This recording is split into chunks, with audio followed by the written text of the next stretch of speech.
All right. We're live. Yeah. Here we go. In Wait, three. what's our order? Oh, sorry. You're right. Let's go Michael and Andrew because we did the reverse last week. Okay. Man. Oh, we're gonna have Reed for the next episode. He's very excited to do the Bond movie, Oh, good. Oh, sweet. which it's kind of crazy that we've done 442 episodes and this will be our first Bond movie that we've Yeah. dedicated time to. How to The address thing it. about James Bond movies is most of them aren't good. Yeah, People all the keep ones that missing it. the older ones I've seen have been extremely boring. But I when I say like a older few ones, of I guess I mean the. older than the Brosnan era. I I'm like a gonna. few of the Sean Connery ones. I'm curious to see how this one is because Michelle Yeoh, I guess, is not the love interest. Terry Hatcher No. plays the love interest. And how are you not attracted and more in love with Michelle Yeoh? She's even hot in this movie, and she's not supposed to look like a woman.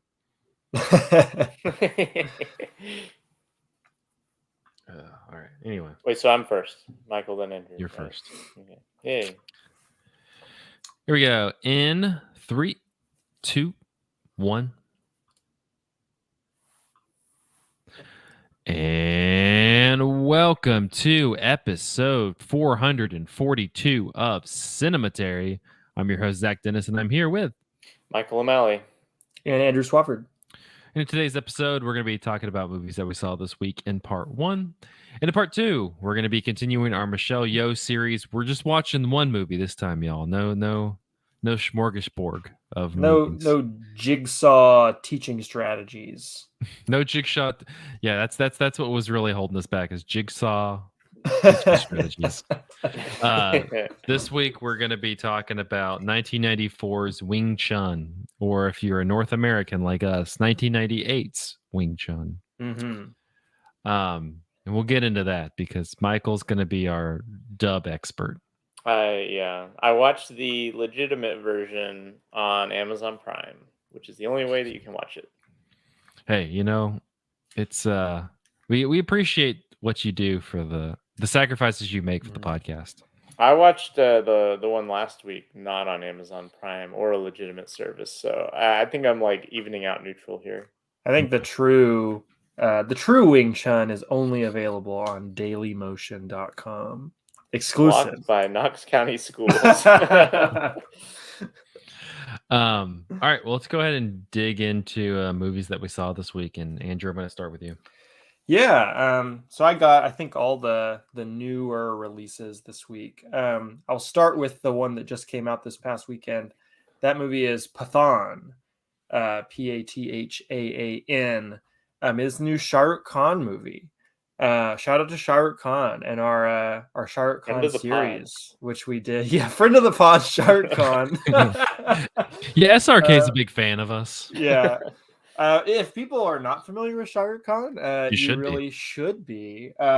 He is the most famous actor worldwide, but not the most famous actor in America because America just doesn't get Bollywood movies, or American audiences tend to refuse to watch any movies with subtitles, period, so they don't get distribution here.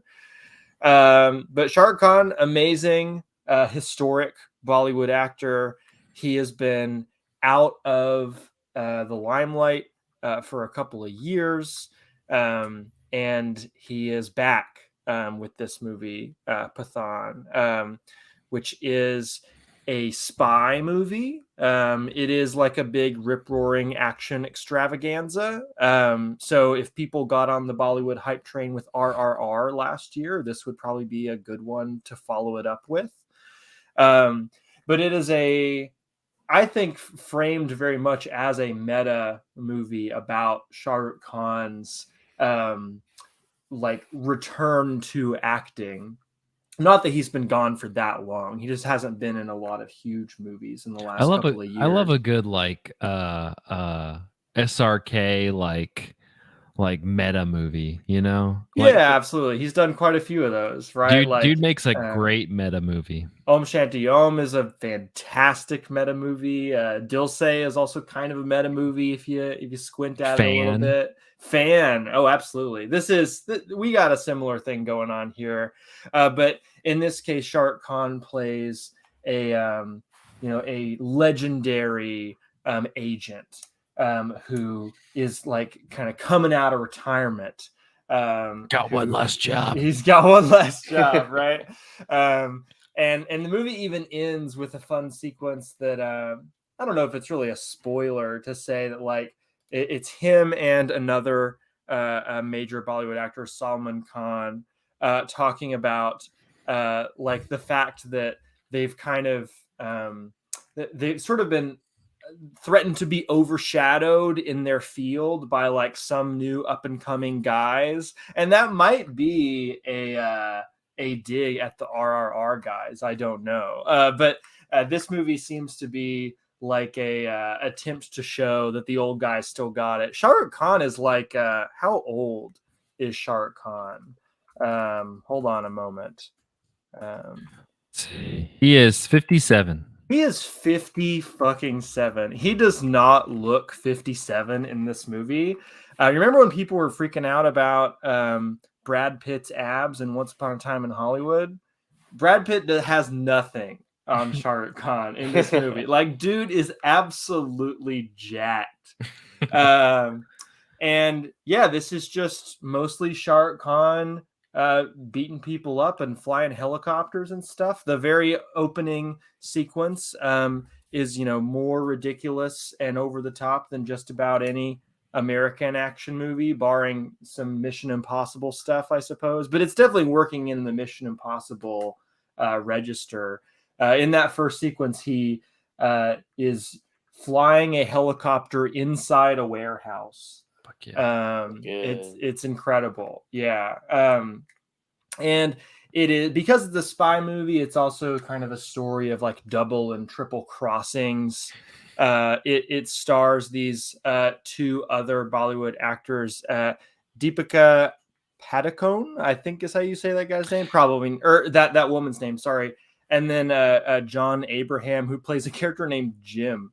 He's like the most fearsome enemy of the state you could possibly imagine, and he introduces himself as, "My name is Jim." Isn't the female lead is the female lead from Om Shanti Om? She is the female lead from Om Shanti Om. Yeah. So we have a bit of a reunion there. She also kicks a lot of ass in this movie. Nice. And because there's like all the double and triple crossings that happen, you kind of get to see Shah Rukh Khan fight both against and alongside both of the other leads throughout the course of the movie. And so it's just kind of a fun, like, I want to see this guy fight that guy. Oh, that was awesome. Now I want to see this guy fight that guy. Oh, that was awesome too. Like, the movie is mostly, I feel like mostly just kind of trying to be broadly entertaining, but there are some underlying thematics about like patriotism and people's like what is people's obligation to be patriotic or fight for their country with the knowledge of their country having done horrendous things. I think that ultimately the movie comes down on the side of like, yeah, the state is awesome because like, any movie that is made about like state secret service agents, needs to have some sort of a stamp of approval of the government itself. But you can kind of wave it away because it's mostly just goofy nonsense. Like some of the action sequences and like the things that happen in them, just absolutely absurd. There's a big plot point about them needing to get into this safe. That is like the most protected safe in the country. And in order to get in, they need 2 keys. And the 2 keys are like, 10 miles away from each other, like on opposite sides of town. And so they both have to get the keys separately. Shah Rukh Khan and Deepika Padukone, who, again, I'm mispronouncing her name, I'm sure. They both have to go separately, do their little heists, and then they get picked up by like jet planes and the jet planes like fly them in the air Superman style to the central location, wherein they detach from the planes and fall onto the building. That's the good stuff. It's the good stuff, people. This is a movie that I'm very glad that I got to see in theater. It's actually the first Bollywood movie I have seen in a theater, because most of my access to it has just been through Netflix in the last couple of years. But if this is playing near you, it is a freaking good time. You will have fun. There's also 2 musical sequences in it that are just jaw-droppingly gorgeous, in the way that only Bollywood musical sequences can be jaw-droppingly gorgeous. I do kind of wish there was more. There's just the one about, I don't know, 25% of the way through the movie, and then another during the credit sequence. But both are so good that they kind of make up for the lack of music throughout the rest of the movie. Though there is some really good like soundtrack work, and a particular vocal line that kind of gets repeated and interpolated for different purposes throughout the movie, that kind of makes you wish that American blockbusters like committed to actually having melodic themes, because this movie has one, and it's very effective. But I don't have a whole lot to say about other than that. Like, Shah Rukh Khan is a badass. The other people he's acting with are also really fun to watch. The action is all super well done. And it was just a great time. So Pathaan gets strong recommendation from me. Yeah, I'm bummed they have it playing near me, but it's only like at 9 o'clock at night. Oh, it's like, worth it, man. You gotta do it. All right. I feel like stay up late. Stay up late watching some Shah Rukh Khan. That's right. It sounds like something I would enjoy. You would, man. Like I just kind of like, I wish, like, I want to just see Tom Cruise and Shah Rukh Khan like in a movie together. That would be man, can you imagine? That would be such an experience. Mm-hmm. Just such an experience. I need a Shah Rukh Khan, Tom Cruise face off. Yeah. That'd be great. Like that. Like, can you just imagine how good that movie would be? I don't know. Anyway, also, if you haven't, another plug. If you haven't seen RRR, like, it's actually a theater is bringing it ahead of the Oscars, like at the beginning of March. And I like, if I'm around, I definitely want to go see it in a theater. Yeah, Zach got me excited about the fact that the big musical sequence in the middle of RRR, Natu Natu, is being performed at the Oscars. That's literally the only thing I'm going to watch at the Oscars. I'm just going to tune in for that and tune out. By the principal leads? Mm-hmm. I would hope so. Yeah, I believe so. I think the 2 actors are going to be there. Oh man. Yeah. But yeah, if you've not seen that movie, you should definitely watch it before the Oscars, so that you are in with the cool kids enjoying all the fun. Yeah, and then you're going to be like, why was this not the really all quiet on the Western Front? Yeah. Really? Triangle of Sadness, really? Anyway, you saw another one though, which is kind of a hot independent movie pick for people for the best of the year. Yeah, this movie is Aftersun by Charlotte Wells. This is her feature debut. And this has been a bit of an indie darling. David Ehrlich put it at the top of his best of the year list last year. I've seen pretty much nothing but rave reviews across the board from it. And I enjoyed it quite a bit. I don't know if I'm as hot on it as a lot of people are, but it is kind of a small scale, understated, melancholic movie. What's his name? Paul Mescal's nominated for Best Actor. Oh, cool. He's really good in this. So it would be cool if he won. Who is he up against? I don't remember. He's up against Brendan Fraser. And those folks. I feel like the Oscars being what they are, they're probably going to give it to Brendan Fraser, but I don't know who can say. Sure. Anyways, this movie, stars, as Zach said, Paul Mescal and a very young, I think, first-time actress. Well, maybe second or third-time actress. This is definitely her first feature, named Frankie Corio, and they play a daughter and father. They are on a vacation together in Turkey, and you get the sense that they don't see each other all that often. The daughter, whose name is Sophie in the movie, she is a child of divorce, and she has a good relationship with her dad, but it's kind of a weird, distant relationship with her dad. Most of the movie formally is trying to emphasize the fact that the dad is kind of an unknown quantity, or like there's only so deep into the dad's psyche that she can really get because of her distance from him, her temporal experience with him, how much he's kind of letting her in. There's a very lengthy scene near the beginning of the movie where she goes to bed and he goes out to the balcony of their hotel room and smokes a cigarette and dances. And it's one unbroken shot from inside the room, kind of looking past the daughter's silhouetted body. And we're seeing the dad through, like, past that and through the pane of glass. But we don't know what music he's listening to, if he's listening to music, or like what is inspiring this particular dance party, because that was not the mood before this moment. And there's also like scenes where the dad is breaking down crying later on in the movie with no real context given.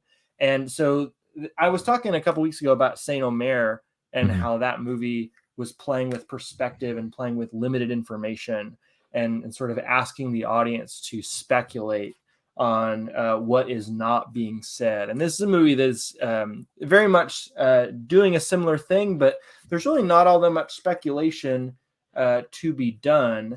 It is just kind of gesturing towards a kind of undefined sadness at the heart of the dad and in the heart of this relationship. There's a scene in the middle where Sophie is just feeling kind of down. Her dad's asking her about it, and she's like, well, I don't really, there's not any particular reason why I'm feeling down. You don't ever have days where you just feel like blue or low or whatever. And she doesn't really know that this is what she's doing, but she's describing depression. And her dad, the camera kind of slowly pans over to him while she's talking about this, and we see him looking in the mirror, and he ends up like spitting in his own reflection in the mirror, implying that like he knows this feeling too well. And there's a renewed sadness for him, recognizing that feeling kind of being passed on to his daughter. And that's kind of most of the movie. There's very little in the way of plot here. We just kind of move from one scene of them having like a mundane, lazy day in Turkey to another scene of them having a mundane, lazy day in Turkey. A lot of the biggest plot points involve Sophie playing the motorcycle arcade game at the hotel, or singing karaoke without her dad, who refuses to get up there with her. There's no big like dramatic reveal, really. There's just sort of you having this lived experience with these two characters who feel like they love each other, they enjoy each other's company, but there's this strange unspoken distance between them. And the movie kind of lets you sit in that and just kind of ponder like the nature of family relationships, right? And the nature of just how to deal with difficult, undefined emotions and how to communicate them to other people, or if they can ever truly be communicated to other people. There is one interesting formal, what's the word I'm looking for? Like a formal conceit to the movie, where Sophie has been playing around with a digital camera, and she is often just like filming her dad, asking him questions and things like that. And the movie will often cut between this like really glossy high def 2023 or 2022 A24 movie aesthetic to the like really really scuzzy low res home quality or consumer grade camera that is being held by like an 8-year-old. And like the way in which the movie jumps back and forth between those things and the way in which it uses the footage to kind of like place you in time. Because like Sophie is also watching this footage back as in at some parts of the movie. You're sort of displaced in time. I think that's kind of interesting, and I would like to see more movies play around with older video formats like Skinamarink. In Skinamarink, I think most of that vintage analog visual quality is digitally faked in post. So I think this is actually like you made with that camera, which I appreciated.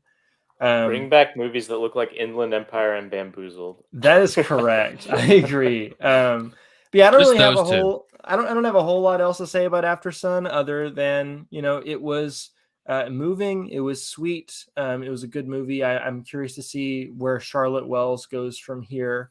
But if you are looking for something that's a little low key, a little melancholy, I would definitely recommend it. I've been waiting. It's I think Mubi has the streaming stuff, so I've been waiting for it to show up there, but it has not yet. But between that and Decision to Leave, they've really been just kind of been annoying when it comes to streaming. Yeah, I remember last week Michael was talking about how his Michelle Yeoh movie he was watching, Yes Madam, was available on Amazon for like $7. I unfortunately paid $7 to rent Aftersun, which I feel like I've been swindled. But that was the only way I could watch it, so that's how I watched it. Welcome to the future, film distribution. Welcome to the future. Speaking of the future, let's talk about Tar. Hey. Yeah, Tar is the future. So this is finally, if you would like to stream it, it's on Peacock. I think it's on like on demand platforms also, but in terms of like streaming channels, they just put it on Peacock. And so I caught up with this. We've talked about it a little bit on the podcast before, but for those who are familiar, it centers around this very probably one of the, like, in terms of this movie, like one of the greatest living composers and conductors of all time, Lydia Tarr, who's played by Cate Blanchett. She's the chief conductor of the Berlin Orchestra, and has also, like, at this point, like, I think she has like a book coming out, has this very prestigious career in conducting and composing. If you're curious about her accolades, like the very first scene of the movie is her doing this New Yorker talk, and the guy like reads for like 5 minutes straight, like all of these fake accolades. Since she's Did not you a real read, person. Zach? By the way, did you read the Richard Brody review of this movie? No, I haven't yet. It's kind of funny. It's a negative review, but it's kind of funny because he kind of Makes fun of his employer. Not his employer. He refers to his colleague who's in this scene, and he talks about that it's like this pandering, like boring scene. He's like that my colleague is in. Oh my god, that's funny. I should read that. I would if I was working at the same place as the person in this movie, I would also make fun of him, just because I would have that ability. But after that, it's a kind of a strange movie. It's a very I wouldn't say unassuming, but like there's not a lot, like it's very under the surface stuff happening. So I think Michael, you described it when we talked about it a couple months ago, like there's this, it's kind of crazy because it really like ramps up at the back half of the movie, but there's this like kind of simmering undercurrent of a kind of Me Too situation between Tar and a former former protege. Yeah, former protege who is alleging that she like blackballed her pretty much and made it impossible for her to get another conducting gig. At the same time, like Tar's assistant, who's played by Naomi Merlant from Portrait of a Lady on Fire, is like another kind of hopeful conductor who is working right now as her assistant to kind of hopefully catch on with a job as something opens up, which like the assistant job opens up with this German orchestra, but she kind of leads her astray on that one. But yeah, for a lot of the movie, like there's a simmering undercurrent of this situation with this former protege who is accusing Tar of all of these different things in terms of like kind of grooming her and forcing her to do a lot of favors and different things for her in order to kind of rise through the ranks. And then when she didn't fulfill that, she was blackballed. And there's multiple scenes where like Tar's talking about her and saying that she just became like psychologically unhinged and crazy. And so, but at the same time, like that's all happening where the more of the foreground thing that's taking place is she's preparing for this to perform Mahler's Fifth Symphony, which will complete like this this series of all of Mahler's symphonies that she has recorded. And Zach, I remember when I gave my synopsis of this movie and I mentioned that it was Mahler that she was interested in, you kind of made a classical music fan noise. I'm wondering, Mahler's what's an the deal interesting with personality. Mahler? Well, Mahler's very like, and that's what like plays in perfectly to the whole cancel culture angle of this, because Mahler was a Nazi. Oh man. Like Ride of the Valkyries and things like that are used. A lot of his music Mahler, and it's Mahler. Well, Wagner's a Nazi. Wait, yeah, isn't Wagner Ride of the Valkyries? Yeah, it's from the Ring Cycle. Wagner's a Nazi, excuse me, but Mahler also is just kind of this like very, very like atypical, questionable figure where she kind of gets into it a little bit, but just kind of this very imperfect figure who also made very very impressive pieces of music, but is also like this is kind of, I'm trying to think of a good example. It's kind of like in movies, like there's just those like quintessential movies that quote unquote movie historians and like important movie people always hold in like such esteem, like The Godfather or Citizen Kane. Mahler is kind of the equivalent of that for classical music. I'm seeing on Wikipedia that Mahler was both Jewish and had his music banned by the Nazis. So we do need to issue a retraction that Mahler I'm going to issue a retraction. Wagner was the Nazi. Wagner was the Nazi. But yeah, he's just one of those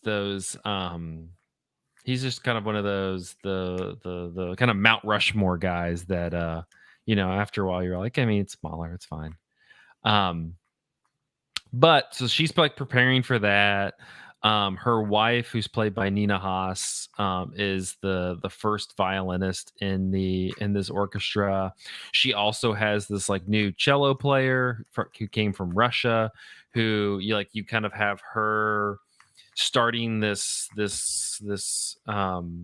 one-on-one working with this new cellist who you can kind of see like the early stages of how she kind of brings people into her sphere. Mm-hmm. But yeah, just it's really like it's just kind of a fascinating movie. Cate Blanchett is like I feel like Michelle Yeoh, like we're doing this whole series on Michelle Yeoh, she'll probably win the Oscar, but I'll be honest, Cate Blanchett is the better performance. Yeah, she like is. Like she 100% just like embody, like it's Kate Blanchett, but after about an hour, you completely forget it's Kate Blanchett. It becomes Lydia Tarr after a while. It's just kind of like one of those like classic complete embodiment movie star performances.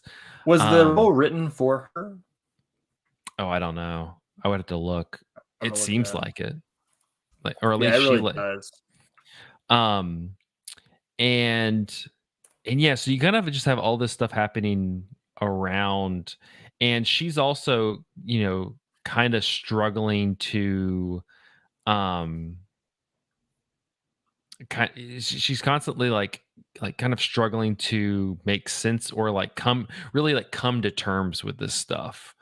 Um, you have this one scene that I kind of enjoyed in the beginning of the movie where she's like teaching a class at somewhere. I think it's Juilliard. She's teaching a class at Juilliard. It's Juilliard, yeah. And just like lays into this dude who doesn't want to play Bach. Is it Bach? I think it's Bach. It's Bach.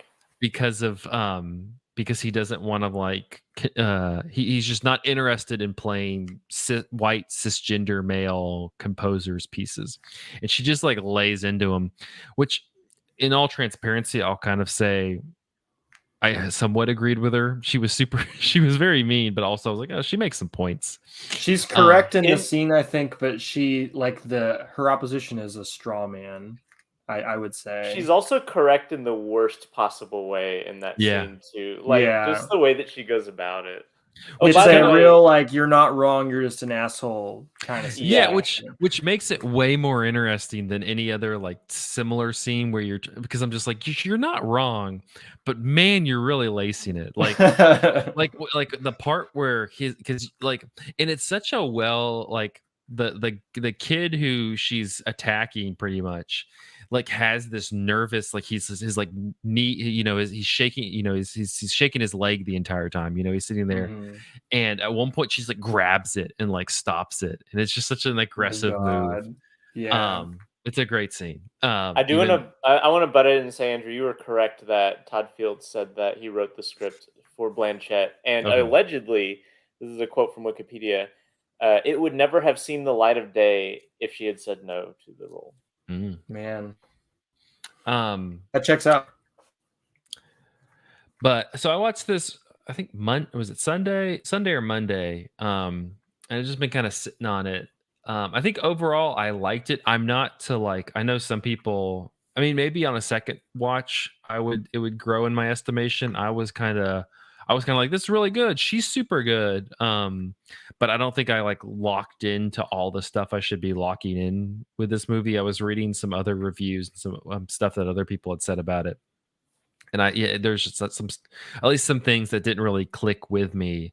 But like we were talking before we started recording, the ending of this is incredible. I'm definitely in the camp of like the last part of this movie is very much like this dream wish fulfillment type thing, or like just kind of nightmarish, because it just doesn't seem totally realistic in the different things that kind of happen. But even the way it plays out, it's fucking hilarious.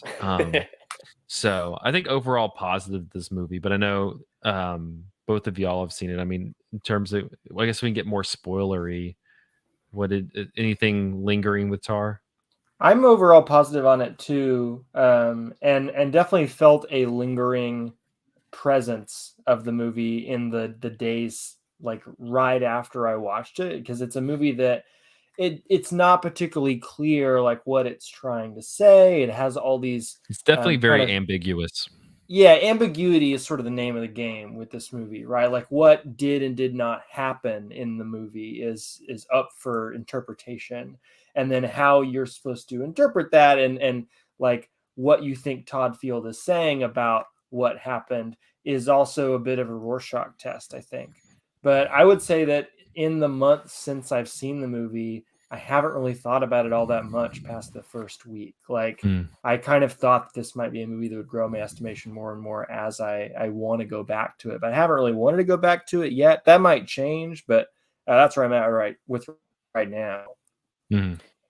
I really like this movie. I've not returned to it, but It was one of my favorite of the year. I don't remember where I ranked it in my Cinematary ballot, but it was up there. And I guess the new perspective that I would have about this movie now, as opposed to when I talked about it whenever I did on the podcast, is that I've gone back and watched the other two movies that Todd Field has directed, Oh which yeah. are In the Bedroom, which is in like, I think that came out in 2001 maybe, and then Little Children, which is like 2006.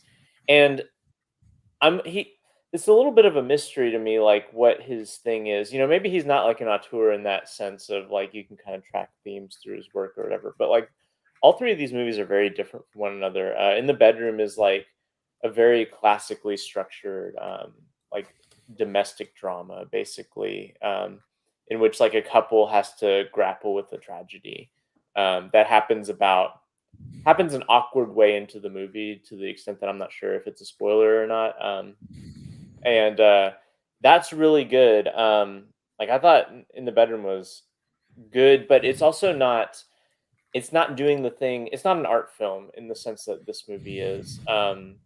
It's not really trying to be ambiguous, or like it's a conversation piece in which like a well-told story is a conversation piece, but it's not like lampshading things as this is the thing that like the Juilliard scene, right? Like the Juilliard scene is invented for discourse, right? And there's not a Mm-hmm. lot of that in the Bedroom. Little Children, I thought was just not that good. It was like okay, there's like okay things about it, but it's like that kind of like American Beauty, Revolutionary Road style, like we're living in the suburbs and we have repressed issues stuff. And Mhm. uh, Kate Winslet is in that, and she's really good. Because Kate Winslet's usually really good in movies. But yeah, if people are interested in seeing other Todd Field movies, I would recommend In the Bedroom. But it is a significant change in pace from Tar, I There would was say. there was a special thanks at the beginning of the movie to a number of people, and one of them was Bennett Miller, who I feel like is a good comparison because I don't think Bennett Miller has a real like distinctive style, but it's also directed like one, what is Bennett Miller doing today?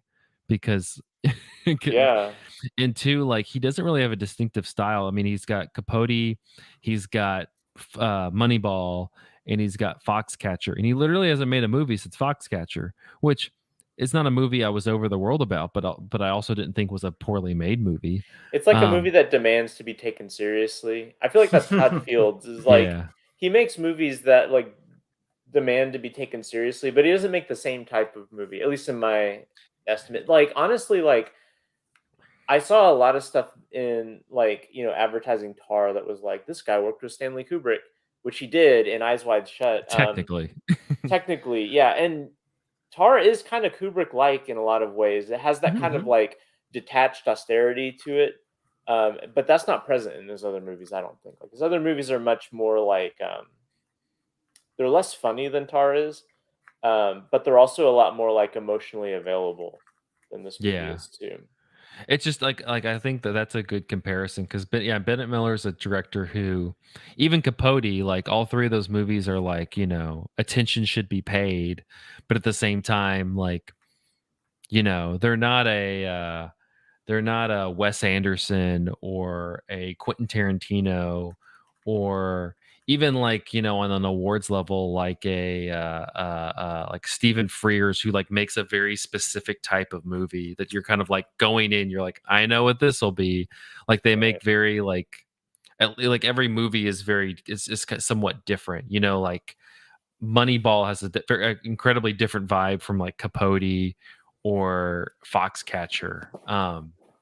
So I don't know. That's kind of like I thought about that afterwards, and also it was just like, what's Bennett Miller doing? They should get Bennett Miller to make some more movies. Do you remember his he did like toilet paper advertisements, right? Was it toilet paper advertisements? He had some really bizarre ads.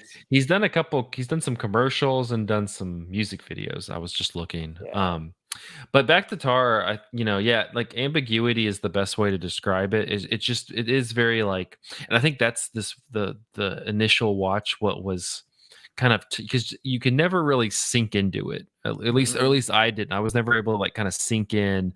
I at some point I kind of did a little bit of like a just kind of accepted the ride and went along. But it is, it's kind of a strange one. It's one that, it takes a little while to kind of get on board, even with like, because, and also just because the character of Tara, like a lot of the movie outside of her, like kind of having these one-on-ones with people, is just kind of her navigating things or hiding things. And like, you just kind of have this interesting perspective into how she's trying to make sense of, as these things start to kind of climb and become more pronounced and stuff that she needs to deal with, how she's either kind of initially trying to run away from it and then finally just kind of try to put it to the side somewhere.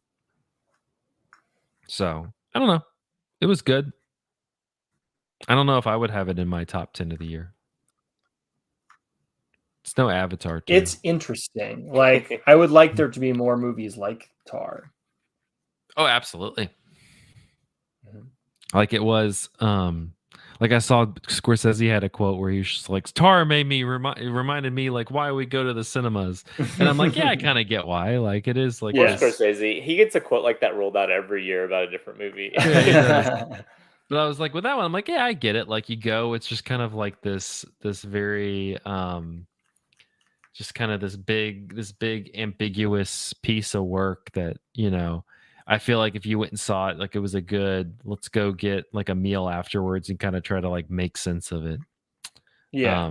But it's on Peacock now if you missed it in theaters. But like I said, it's also, it's on rental platforms and things like that. So I feel like it's one you probably should see before the Oscars, since, like I said, I mean, no shade on Michelle Yeoh, but like Cate Blanchett, that's the best acting.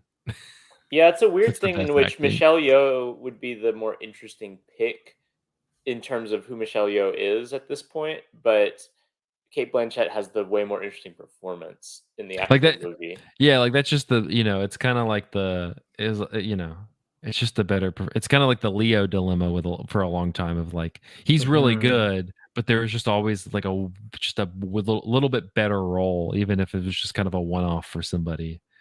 So I don't know, but speaking of Leo DiCaprio, he has a questionable dating history, and so does Oedipus Rex. Wow. The other way around, though. So Oedipus Rex, you may be familiar with the Sophocles play, frequently psychologized, frequently required reading play in which a man is fated to kill his father and marry his mother, and by gum, he does. And so in the 1960s, I believe this was the 1960s, there was a young Italian director kind of making his name for movies that were kind of anguished about sexuality and religion and the role of like the like bourgeois Italian like middle class in opposing like class uprising. Pier Paolo Pasolini, I think that's how you pronounce his first name. His last name is definitely Pasolini. But so this is like a communist Italian, made a bunch of movies, and one of which we covered in this podcast, the Gospel According to St. Matthew. And his dad, I didn't know this before I watched this movie, but his dad was a fascist, like a Mussolini. He was in Mussolini's army. And so like, if you're a communist living after the war in Italy, thinking about your dad being a communist, being a fascist, you got some things to work out, and he works them out in this movie. And I'm not just armchair psychologizing here. He explicitly said, and I'm going to read the quote from Wikipedia. In Oedipus, I tell the story of my complex of Oedipus. The child is me. His father is my father, an infantry officer. His mother is my mother. I tell my mythical life, naturally made epic by the legend of Oedipus. It's a very... that sounds like the Joe Bluth thing where she's like, I'm in love with your brother, and he's like, your brother? And she's like, no, your brother. He's like, my brother, Michael. She's like, no, your other brother. He's like, my other brother? That's me. Yeah, so this is definitely like him work. He was working through some stuff, and it's a movie in which the Oedipus character is like shouting and really anguished all the time, which is like appropriate to the role. Like the Gospel according to Saint Matthew, a lot of this is directly taken from um, the Sophocles text, although translated into Italian. So I didn't. I've read Oedipus Rex. I didn't recognize them as original lines because they're kind of different. Because you get this translated in Italian, then via subtitles translated back into English. Mm-hmm. And But every English translation is going to be different yeah, anyway. exactly. And there's not really those like famous lines in it either. Right. It's more like conceptually it's famous, but it's pretty straightforwardly the telling of Oedipus Rex. But like a lot of his movies, it's set within this kind of post-war Italy, this like kind of post-neorealism Italy, in which like you still have the sort of neorealist stuff where a lot of on location shooting and like kind of the crumbling, like, remains of like, in Italy trying to rebuild itself after the war. But like a lot of other Pasolini films, is doing some kind of like loose and not particularly realistic stuff regarding music and regarding like the settings of stuff. So like this is like ostensibly set in Greece, like the play, but it's filmed in Morocco for the most part. I think there's parts of it that are filmed in Italy, but it's meant to look like Italy. Um, and there's like a bunch of the music is Romanian, but also like with other stuff thrown in as well. And then the costumes are just really off the wall, like all these different like nationalities being represented in costumes. I'm not exactly sure what's going on with that here, except that it's maybe like an attempt to take the kind of humble production values of the movie and kind of make them seem more mythic by just making them almost timeless or out of place. Um, and the most interesting thing is some parts that are definitely filmed in Italy are the beginnings and ends of the movie, in which, like, the beginning of the movie, which is when Oedipus is still with his birth parents before they abandon him after he's prophesied to kill his father and marry his mother, and then the end of the movie, which is like after Oedipus has blinded himself and he's wandering around. Those are both filmed in like then contemporary Italy, like wandering around.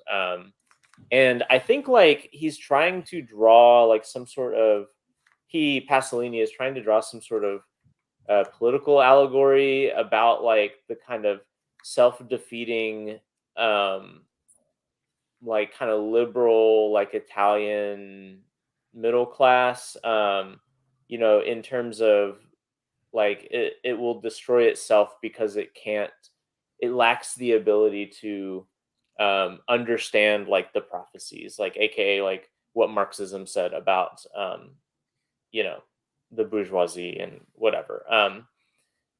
And I'm only saying that I think that's what's going on because that's a lot of times what's going on in Pasolini movies. But a lot of this is basically just Oedipus Rex. And boy, if he's really saying that he has an Oedipus complex, like there's some sex scenes in this movie, and like I think that'd be weird to like. I don't know, man. Like he's like not being very shy about having to work through some feelings about his parents because there's like This an sucks. yeah there's like also the fight scene with the dad at the crossroads, where he accidentally kills his own father, is very long and drawn out, kind of like the kind of sexual content of the film as well. And I don't know, it's not the best Pasolini film I've seen, but it's definitely interesting, and it's definitely also interesting and kind of troubling to see just this dude nakedly like grappling with like his family history in that way. So Literally. yeah, I watched this on YouTube. There's a fairly good, well, it's like 360p, but like better than some other online Pasolini movies that I've watched. There's a fairly good upload on YouTube. This is probably, looking at his filmography, um, this is probably his last movie that's like not more famous, because he's got some kind of like not a lot of people talk about like Mama Roma, or things like that. But then he's got like Theorem and then Sallow. Like he did like within 10 years of this movie, which are the really famous ones I think of his, besides the Jesus movie. So anyway, worth a watch. Well, that's got us all jazzed up for what, just a spoiler, is a very horny movie in part 2. So we're gonna take a quick break, and then we'll be back with Wing Chun after this. Yeah. Because we're almost gonna hit the 15-minute mark. Yeah, we've been having some long part 1s.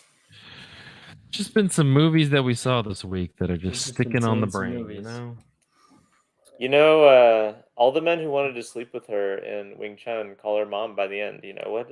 It's Oedipus Rex all over again. Wow. I like the part where like what's her name, the third woman like starts working at the tofu place, who loses her husband, and then the guys are just so horny, they're just like throwing themselves at it. I'll be honest.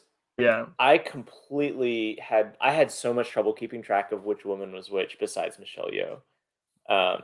Really? I know. Well, there was Michelle Yeoh, then there was there's her aunt. Yeah, her aunt, who is just like uncontrollably horny. Yeah, I knew her. Well, she mostly just wants to marry rich, but she's also horny. Yeah, I got her. It was the other ones that like I was having trouble with. No, I was struggling with who Donnie Yen came to see, because well, one, I didn't realize that that others thought that Michelle Yeoh was a man. I'm like, no, she looks like fucking Michelle Yeoh. She's hot. And like two, and so like he was like into the woman who like lost her husband, and then like they had a thing going, but then he was also like, no, I'm actually like here for Michelle. I'm like, what's going? And then he was mistaking one of them for who he thinks is Michelle. He's coming after like a childhood crush, so he doesn't know what she looks like as an adult, and he mistakes Wing Chun for a man for quite a while. Yeah, it was kind of confusing, but then by the end I caught on. I just loved her beating the shit out of those bandits, and then was just like, call me mommy, and then they were just like, mother of the thieves. And then she's like, well, don't do thieving. They're like, all right, mom. All right, mommy. I don't really have a fact sheet for this one because there wasn't too much information. Really digging deep. Yeah, I didn't. There wasn't much on this other than like white men kung fu fans going, this is cool. This part here is super fucking cool. And then she beats up this guy, and it's super fucking cool. That's what our podcast is about. I mean, to be fair, that's a reasonable response to this movie. Yeah, that's true. We'll get into it. Right. Let's just feed the let's just feed more of the stereotype and do it. All right, here we go. In 3, 2, 1. And we're back with part 2 of episode 442 of Cinematary. In this part, we're going to be talking about Wing Chun, the 1994 film, or 1998 in America, film starring Michelle Yeoh, Donnie Yen, Cheng Pei Pei, and Yoon King Tan. Wing Chun teams up with a sharp-tongued businesswoman to run a successful tofu business. When bandits kidnap their friend, Wing Chun goes on the warpath, which is not a totally, the bandits also are just like, let's be like, we just want to really we want to get Michelle Yeoh. It's a pride thing. They can't deal with the fact that there's a strong woman, and so they keep challenging her to fights. To assert their dominance. And it's I love how like the one guy who comes and is just like, I'm gonna beat you up, and when I beat you up, you're gonna go home and have a baby. And then she proceeds to beat the shit out of him, and so then maybe he goes home and has a baby. I don't know. Is he the guy who ends up calling her mommy at the end of the fight, or is that somebody else? No, that was the end of the movie. That was the end. Like you keep getting higher up the bandit chain. You have that the guy who says he's gonna beat her up so bad she's going to go home and have a baby.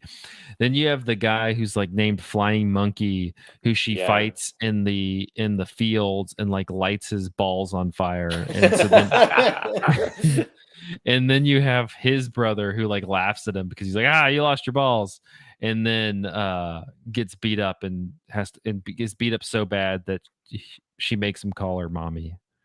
It's like Street Fighter, where like you've got to like go through the whole band. It kind of, honestly, it is. It's honestly, arcade mode. Yeah. Honestly, that's the best way to kind of get through this movie. Is it's like an arcade game, like because you kind of have one plot line going through, which is just Michelle Yeoh beating the shit out of these bandits, and you have another plot line of like people, like the whole town is fucking horny, and everybody's trying to like stick it in everybody, and Michelle Yeoh's. There are two parallel marriage plots happening. Is how I would say it. But no, I just think they're in generally like literally. There's a scene where the men of the town are like tearing down the city street. Oh, that to get absolutely. That tofu. I would describe that as everyone in town is horny for that. Yeah. But I guess we should explain, since this is not a very widely seen movie or widely available movie, like what exactly who are the characters at play, how do all these plots intersect? I struggle with this myself, so honestly a nice little refresher would be good. I can do my best. So there's essentially three central female characters. There's Michelle Yeoh's Wing Chun, there's her aunt, who seems to be like the same age as her or younger. I'm a little unclear as to what the they say it's her there. aunt, but it seems like a cousin or like a sister. Yeah, maybe it's one of these situations where like some sibling had kids really late or something. Maybe, yeah. They don't get into that. And then we have this third female character whose husband has become very sick or injured. I forget which. And she brings her husband to town in hopes of healing him, and he just like dies very promptly. And then she's gonna like sell herself, and you're like, what's going on? And so like both of these people who are not Michelle Yeoh are sort of on the marriage market, because the girl whose husband dies, they refer to her as the tofu beauty. Because she ends up like modeling, or not modeling, but she's at like this tofu shop run by the aunt, and she's selling tofu through the window. And like the fact that she's the one selling it is a big draw for the town, because as Zach said, everybody is horny for this girl. Like when she shows up with like an almost corpse of her husband, like nobody can pay any attention to the husband, because they're all just like jaws on the floor drooling because of how attracted to her they are. And she's pretty, but I'm just like, Yeah, I want to point out, so I watched the dub, the North American dub, and they don't say tofu in this. They say bean curd the whole time. Wow, bean curd beauty. Yeah.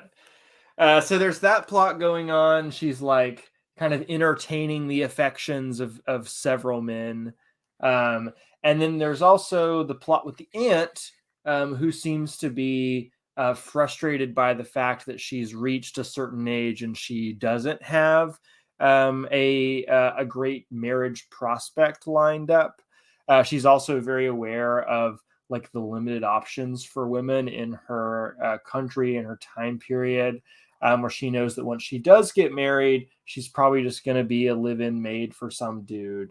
And she's also complaining constantly about being a virgin who's never gotten laid. Yeah, she's horny. Yeah, she brings that up a lot. Yeah, until it happens. She wants to marry a man who is a good lover and kind and all those things. And she kind of leverages the fact that this tofu beauty, who is now like staying with her thanks to Wing Chun being like generous and hospitable, she's leveraging the beauty in the interest of the tofu beauty to like, can I get attention on her in a slightly underhanded way? I don't know if we want to get into spoilers about that. But then there's also a marriage plot with Wing Chun, who has no romantic prospects, because everybody sees her as either literally a man in the case of the guy who she ends up with at the end of the movie, or they see her as, you know, some sort of an affront, like just because she is a woman who doesn't dress particularly feminine and she, you know, uses martial arts, like that is unacceptable to the male population. So she's like a public enemy, basically. Well, and she's cultivated that on purpose, right? Like she has had childhood experiences that have led her to like completely reject like traditional femininity. Right. Yeah, she's a survivor of kidnapping and attempted rape, I think. Yeah, I think that's what like led her to go and study with this master kung fu person to like learn all the skills that she has. Right. And she does have skills. She has some skills. Mostly the movie is the Street Fighter arcade mode where she's just fighting one bandit after another. And like one of the things that I really like about this movie is that all of the fights, or most of the fights, have these fun fight long gimmicks. Where so for the very first one, a bandit comes and attacks her. This really ineffectual, useless guy decides he's going to quote unquote protect her, and he stands in front of her and she fights this guy through the guy's arms and legs. There's also the second one. She's using like this bladed weapon at the end of a pole, and she's instead of actually killing anybody, she's just kind of like bopping them on the side of the head with her blade. There's a fight where the whole gimmick about a pan of tofu that she is challenging herself to beat the guy up while holding the pan of tofu without messing with the pan of tofu. Well, like, without him touching it. She's issued a challenge to him, like if you can break this tofu, then you win. And so like she's all blocking him the whole time and like throwing the tofu around the room like as she's like kicking his butt in some like anti-gravity reality defying there's a lot of like wire effects that are great in this movie. Well, and you know, to that point, in terms of like her, like there always being kind of a gimmick that like kind of plays to Michelle Yeoh's background of like coming up with Jackie Chan, who also is very like, he's generally not just straight fighting. There's usually some sort of, there's a joke. There's something happening that he has to like fight through as well. There's also one of the ones that I thought was coolest was them her fighting somebody on the tip of a spear. Or on the pole of a spear that is stuck in a wall. Which, like, if you want to get into phallic symbols, he throws this pole into the wall and says, "If you can pull my pole out, you can, you win." And boy, does she! I also like that she does that, and then he goes, "You did it! All right, let's fight again in 3 days." Like that's just the rule. Yeah, just like a video game boss, you know, like. Oh, you've defeated my first form, but you've not seen my final form yet. See you in 3 days. And his final form is just the same as the first form in this case. They ran out of time in development, so I had to reuse the assets. I will say, like, I'm curious. So I've not seen a ton of like Hong Kong like martial arts movies, and I'm curious, like, I have no concept of, you know, in the 1980s and 90s, like what the gender politics of like the film industry are, or like even just Hong Kong in general. Like I'm curious because this movie is obviously like very obviously about gender. Like it's the text of the movie is that like Michelle Yeoh is like defying gender stereotypes and in fact fighting people who are interested in like forcing like kind of patriarchal or like kind of marriage norms on people. And like I'm curious like if you guys have any more context about that and like how this would have fit into like the broader scene, because this seems very intentional about doing that sort of stuff, and I wish I knew more about the social context. I can't say that I can be much help here either. I've seen a handful of wuxia films and Hong Kong action films, but not a lot that predate this movie outside of like Touch of Zen, which we did for the podcast a long time ago. But I know there are titles that star female leads. Like one of the biggest martial arts films of the 60s is Come Drink With Me by King Hu also made Touch of Zen and Dragon Inn. And that has a female lead. So, but I don't know. I mean, this movie does definitely seem like it is trying to buck some sort of a tradition. And honestly, sorry, go ahead, Zach. No, I was gonna say honestly, like I thought it was like a lesbian movie for the first half because I thought the aunt and her were like just like secretly partners. That's confusing because when Donnie Yen's character shows up and sees Michelle Yeoh for the first time, he is seeing her and misconstruing that she's a man. And he says in his own monologue, like interior monologue, like, "Oh, she has a new lover." The guy that he's here to, the woman he's here to see. But I interpreted that as, oh, he thinks that his girlfriend is gay. That's what I thought, and I was just like good for them, like having a little tofu business, kicking some ass, like good for having a little queer femme polycule, Yeah, I mean, I think it's kind of coded that way intentionally, right? Like with the non-conforming gender presentation, and like with her kind of rejecting kind of heterosexual norms for a long time in the movie. Like it does seem like fair to like have made that assumption that's at least like subtext. Yeah, and I don't totally buy that she was like super into marrying Donnie Yen at the end of the movie. Yeah, it's interesting. We were talking last week about like she's often framed as like sort of pursued by a love interest, but at least in the movie that I watched last week, it's not really clear that she's with that love interest at the end of the movie. In this case, in the scene where Donnie Yen like finally kind of has his like the scene in the movie where in a standard like heteronormative male centric movie, the hero would kiss the damsel in distress. Donnie Yen is running to Michelle Yeoh and he trips, and he ends up like groveling at her feet instead of kissing her. And then when he gets up and they're walking away together, he's kind of like caressing her shoulder in a way that almost seems like the way that a kid would behave around his mom, as opposed to a lover, right? So like even in a movie like this where she does end up with a romantic partner, she's always like kind of placed above him in terms of power and in general. Well, and she also just never seems super engaged in any of that stuff, Yeah.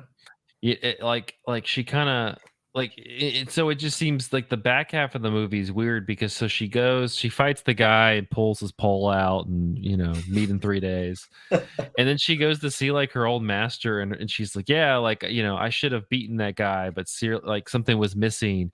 And the master's like advice is you need to complete your life, you need to get married. And you're like, really? Is that it's like very like shoehorned in, like because this is all like it's all like within the last 15 minutes of the movie too. Like the whole like kind of hero's arc where they kind of have a moment of self-doubt and then like come back and beat it. Like it's a very quick turnaround in the movie.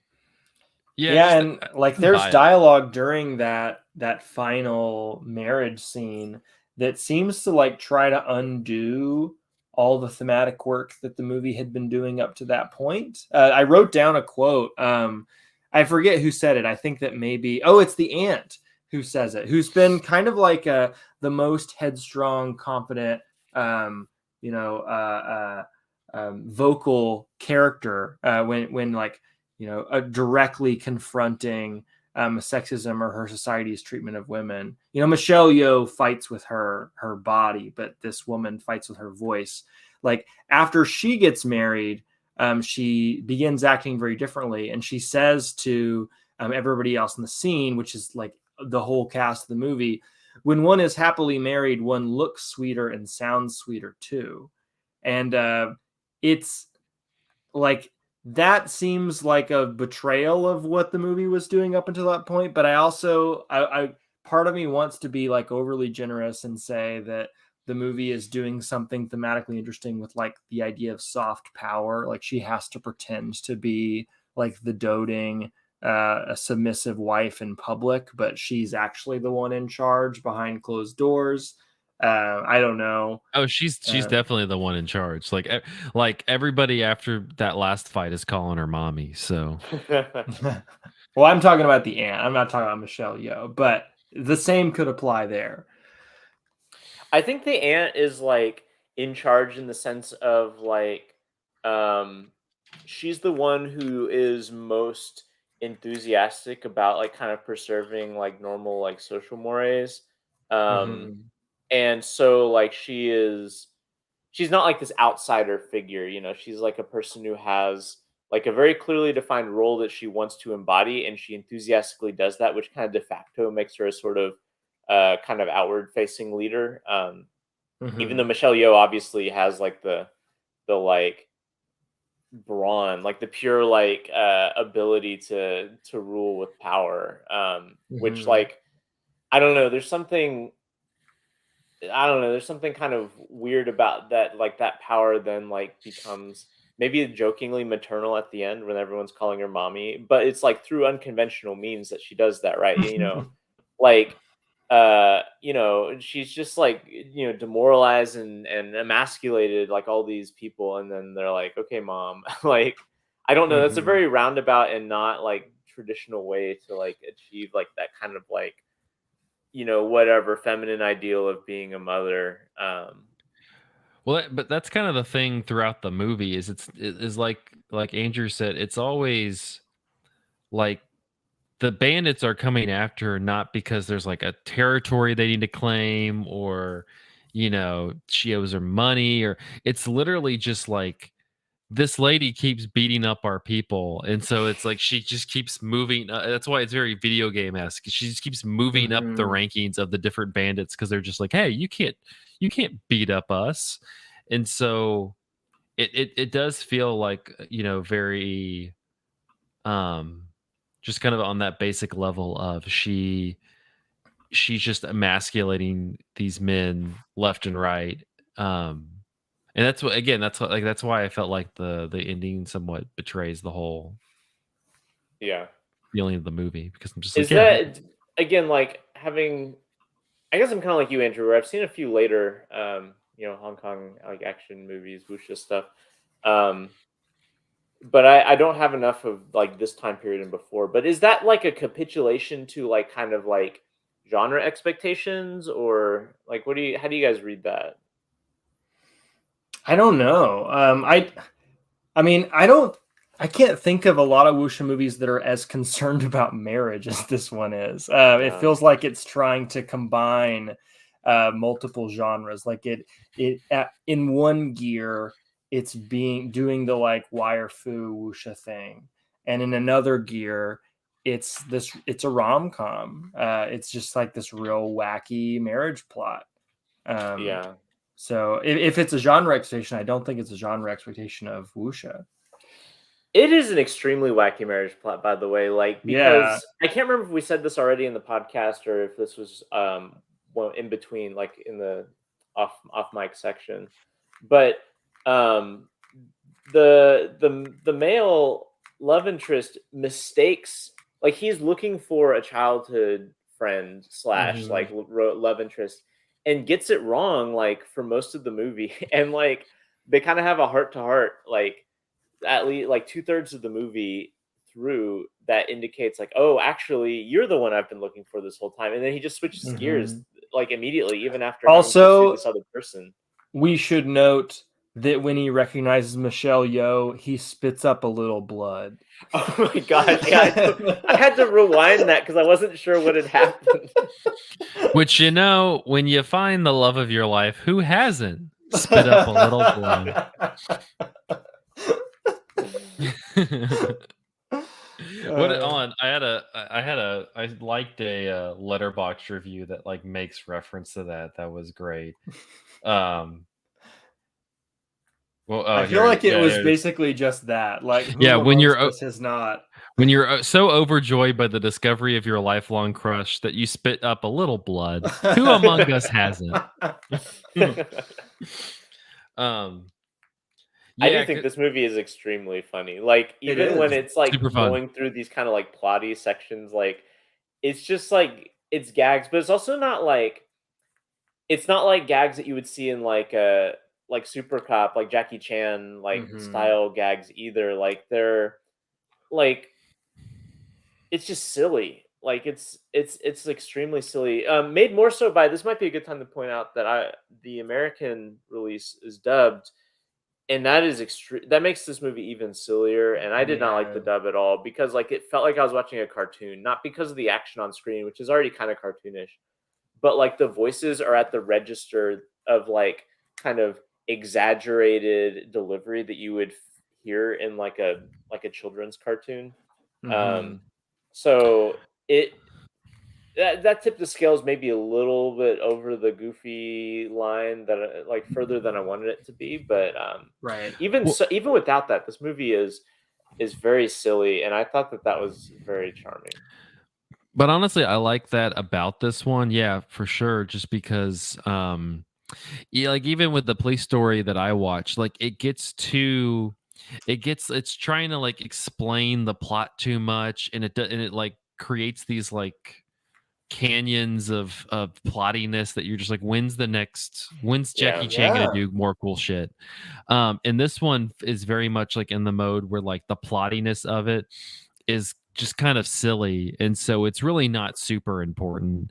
Like you kind of just follow the basic beats of it, and it makes that stuff short enough that then you get to the when's Michelle Yeoh gonna beat the shit out of people, or even when it's going through the plotty parts. It's like thrown into weird stuff like he's spitting up blood or like just different stuff like that. Like there's not like dry sections of the movie where they have to shift pieces around like in like Police Story or whatever. Sorry, I Andrew, also think that like not only are the fight scenes not like spaced out too far, but I think that the plot that stitches them together is kind of good in its own right. Like I would enjoy watching this movie even if there weren't fight scenes in it because the writing is so funny and the performances are so wacky. And like it is a movie that doesn't have a lot of fat on it narratively. There's not really that much of a B plot in this movie. It does have kind of these intertwining leads, but they're all kind of living the same life and experiencing the same story. And like every scene is like a direct continuation of what you were invested in the previous one. And so it really is like a very compelling watch, I thought. Yeah. No, I like honestly I recommend this to people. It's just it's very light, it's very breezy, it's silly. The action is super fun.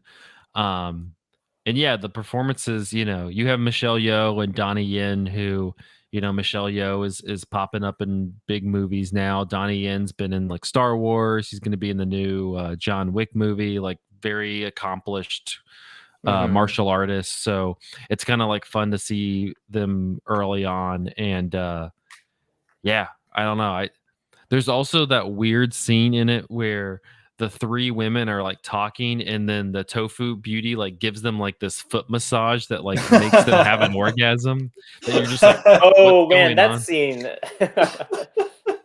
That's another scene where that's like a kind of queer coded element, right? That's what I'm saying. Like I'm like no, I'm like these three are in a relationship together, and I'm happy for them. They have their tofu business. Michelle Yeoh has her beating ass business. Like they're covered. Like what's anybody gonna add to this? Is that so? There's another scene, or maybe it's the same. Maybe it's the foot massage scene. I can't remember, but there's something kind of like sensual going on, and they keep cutting to the press that they make the tofu out of. It's like oozing. Liquid. Oh my god! It's the scene where the ant like tries to seduce this guy who's there to see the tofu beauty, and the way she does it is like, okay, so he's like pulling on this lever, They this pretty much machine that have he has to crank in order to get like whatever it is in the tofu moving, and like the noises that he's making and the movements that he's doing turn her on. So she like decides to quote unquote help him by getting behind him and like wrapping her arms around his waist, and like they both just start making sex noises, but they're just like pulling on this mechanical machine. Yeah, and then as it's like intercut with like the machine pressing the whatever, the tofu or whatever, and there's like this kind of the fluids, tofu fluids coming out. And I was just like, what the fuck is going on right now? Like they're just straight up banging in this movie, but also not. But it's like honestly like some Tampopo energy. Yeah, for sure. Where it's just like some nice like food sex things going on. Yeah, I don't know. Go find the Daily Motion links and watch the Chinese version with the English subtitles, and like it's a fun time. It's 90 minutes. It's pretty short. Yeah. One of the top rated reviews on Letterboxd has the links to the Daily Motion videos, which is how I found it. But if this podcast series accomplishes nothing else, not that it would actually accomplish this, but one thing I would love for this podcast series to accomplish would be a home video release of Wing Chun. Like, why is Michelle Yeoh's back catalog just like really hard to watch? I didn't know that her stuff was so inaccessible before we started this series. But this is definitely a highlight that should be out there for people who want to dig into her filmography. Yeah, absolutely. It's also worth noting that so next week we're going to be talking about the appearance in her Bond movie, which is Tomorrow Never Dies. I'm curious if the North American release of this movie is 1998. The Bond movie came out in 1997, and I'm curious if this had a North American release because of her presence in the Bond movie. Probably. I bet. Yeah. I don't know. Maybe in the same vein, Everything Everywhere All at Once will kind of like reignite interest in like her older films in the West. Yeah, I mean, even like the Super Cop movies that we talked about last week, and Yes, Madam, like those, you would think at least we'd get something out there, because you're just like we were talking about while trying to develop the series, like a lot of like her more like her American roles where she starts to like work kind of exclusively here are like relatively like recent, like she was in the Kung Fu Panda movies doing a voice. She was in Crazy Rich Asians. She was in Everything Everywhere. I think she had she popped up. Let me look real quick on Letterboxd. She's in Guardians of the Galaxy 2. Yeah, but that's right, that's kind of just like a extended kind of cameo thing. She was in Shang-Chi. I'm just like looking, like that's pretty much it in terms of, she's going to be in the third, fourth, and fifth Avatar, which fuck yeah, I'm excited. Ready for like Navi, Michelle Yeoh for sure. Yeah, hell yeah. But like she has this like very like this giant variety of Hong Kong action movies, especially like with Jackie Chan, that you're just like, yeah, like let's get that out there. And Criterion put out the first 2 Police Story movies, so why don't they just put out Police Story 3 and Super Cop 2? Not that I loved Super Cop 2, but I think that the early Michelle Yeoh stuff should be available if people want to see it. Yeah, because I mean, even Police Story 3, like it's not great, but damn, does it have some awesome like fight sequences with her and Jackie Chan. So like, really, what else do you want in life other than giant fight sequences with Jackie Chan and Michelle Yeoh? Like, come on. I was just looking on the internet, and it looks like most of the home video releases of her stuff, like this era of stuff, are like Region 2, like which just kind of sucks. Anyway, they're out, like the home videos are out there, just not in our part of the world. It's bogus. Stupid America. This is the issue. This is the biggest issue we're dealing with. All right. Well, that'll wrap up this episode of Cinematary. You can find us on Facebook at facebook.com/Cinematary, on Twitter and Instagram at handle @Cinematary, and on Letterboxd at letterboxd.com/Cinematary, where we list all the movies that we talked about in this episode. Thank you to our patrons. Go to patreon.com/Cinematary if you'd like to support the show.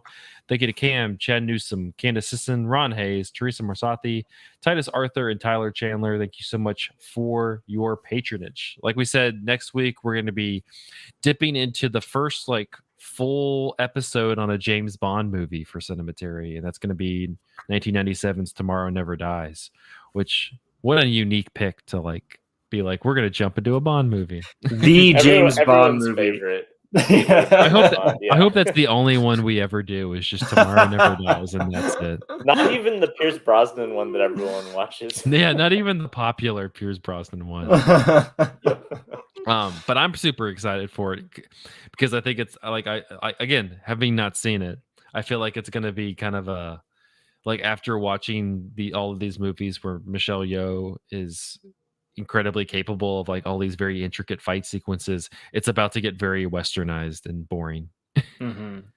Maybe, yeah. I'm curious to see what the action looks like in that movie. We'll see. Is this the one with the snow skiing segment? There was a James Bond video game I played growing up that had a snow skiing level. I know that there's some in the older James Bond movies, but maybe it's this one too. I don't know. We'll see. Michelle Yeoh. We'll see in 2 weeks. Yeah. We'll see in 2 weeks. We'll figure it out.